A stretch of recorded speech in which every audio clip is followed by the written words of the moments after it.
What's up, YouTube? I'm Kevin Thayer, a filmmaker and photographer currently based out of Northwest Iowa, and today I'm going to talk to you about some different apps that I use on a daily basis to help me as a photographer and a filmmaker when going out for photo shoots, when I film weddings, or vlogging. The first app on the list is Lightroom Mobile. This is kind of a basic one, but for those of you who haven't heard of Lightroom, for desktop apps, Lightroom is probably the most used software to edit raw photos on the computer. Lightroom Mobile is still a great app that has a lot of the features you would find on the computer version of Lightroom. Even though I use Lightroom Classic to edit all of my images I take on my professional camera, I still do take quite a bit of pictures on my iPhone. Whether it be pictures of the sky or of my family and friends, the iPhone is still my go-to camera when I want to capture something quick and in the moment.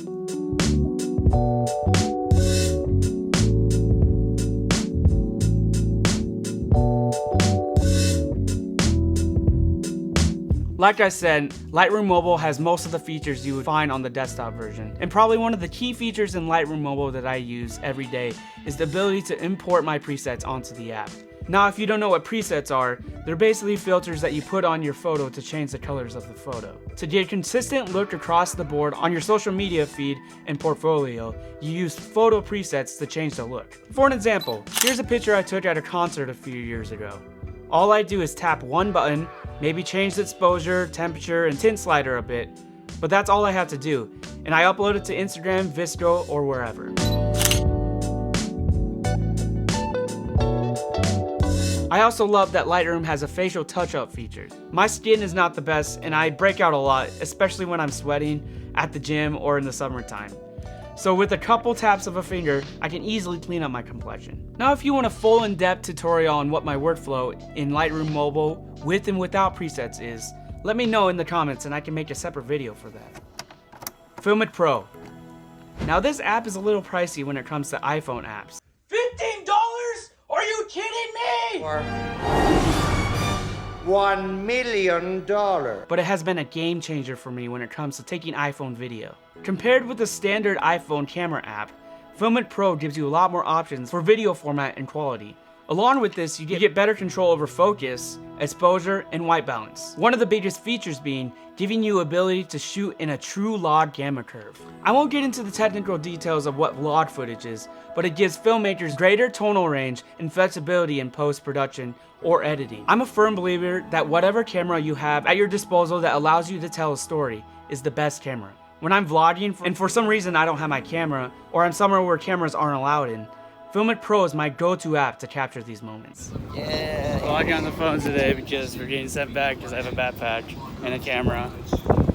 For example, professional cameras aren't allowed into concerts unless you have special permission or a press badge. Here's an example of a clip that I took at a concert that I even used in my reel.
There's so many features on this app, but if you want to learn in more detail, I linked a video that Simon Horrocks, sorry if I butchered your name, Simon made, and he goes over the entire app in detail. Like I said, this app is pretty expensive, but for one payment of $15, you get access to it forever. This app is not for everyone, and I get that, but for those who want to gain control over every setting and use their iPhone to its fullest, I highly recommend the FiLMiC Pro app.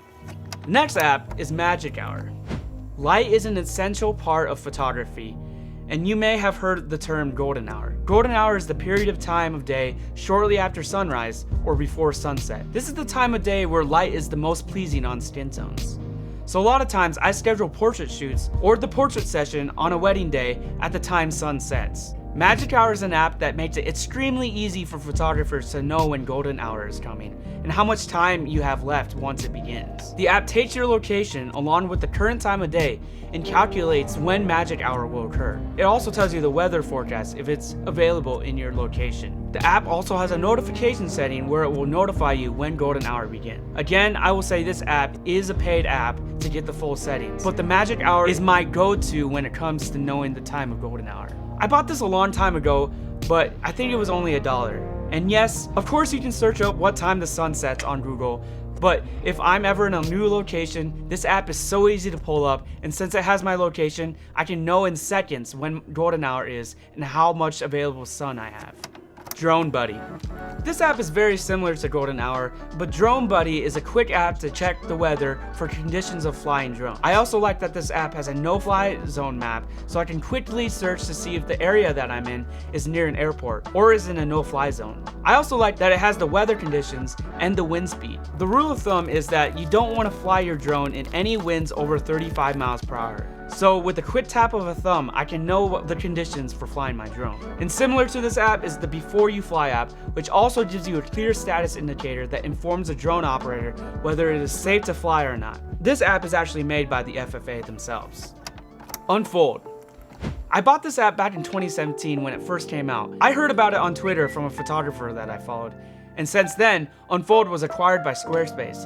And ever since then, the app has gotten even better, adding new features constantly. This is my go-to app when it comes to sharing images on Instagram stories straight from my phone. I have never been a super good graphic designer. When I first got into photography, I remember trying to make vertical 9x16 templates on Photoshop, and I remember how hard it was trying to make cool designs.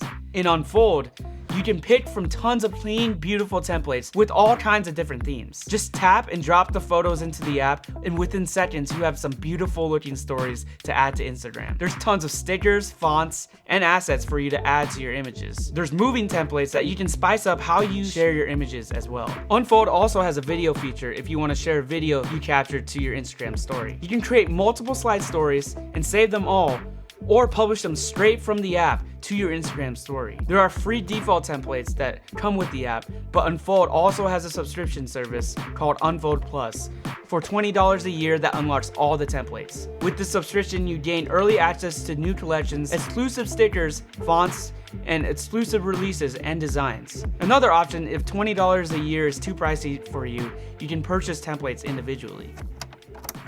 Posica. I found this app recently.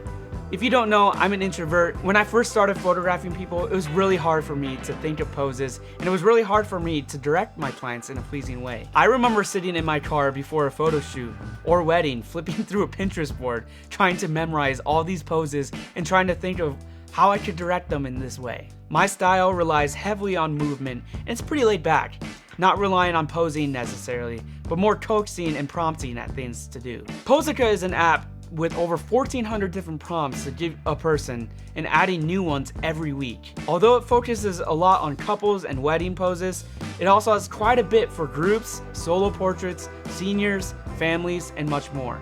And they even have poses for animals. For poses, it gives you clear directions on how to set up the picture. It also lists suggested camera settings to use. I remember at one of my first weddings, I had no idea how to take pictures of a sparkler accident. This app would have been so useful because it tells you the settings and how to take them. So if you're new to photographing people and posing, or even if you feel like you're doing the same 3 to 4 poses and you want to get inspired, this app is perfect for you. So there you have it. Those are some of the apps that I use and love. This video is kind of getting long, so let me know if you want a part 2. Also, let me know if I'm missing out on any apps. If there are any that you use and love and want to suggest any, put them down in the comments. If you enjoyed this video, consider hitting the thumbs up button, subscribe, and hitting the notification bell so you don't miss out on any new videos from me. And if you didn't like this video, leave a dislike or a comment on why you didn't like it. I'm kind of new to this YouTube thing, so I appreciate any kind of constructive criticism. So that's it from me for now. Thank you so much for watching, and see you in the next video. Peace. I think I saw you in a dream or something. Don't know what you mean to me, but I think I'm gonna take the lead this time. Oh no shit, maybe this a dream, baby you're a dream. Hey, I'm sleepwalking, just keep talking, baby, and we talking.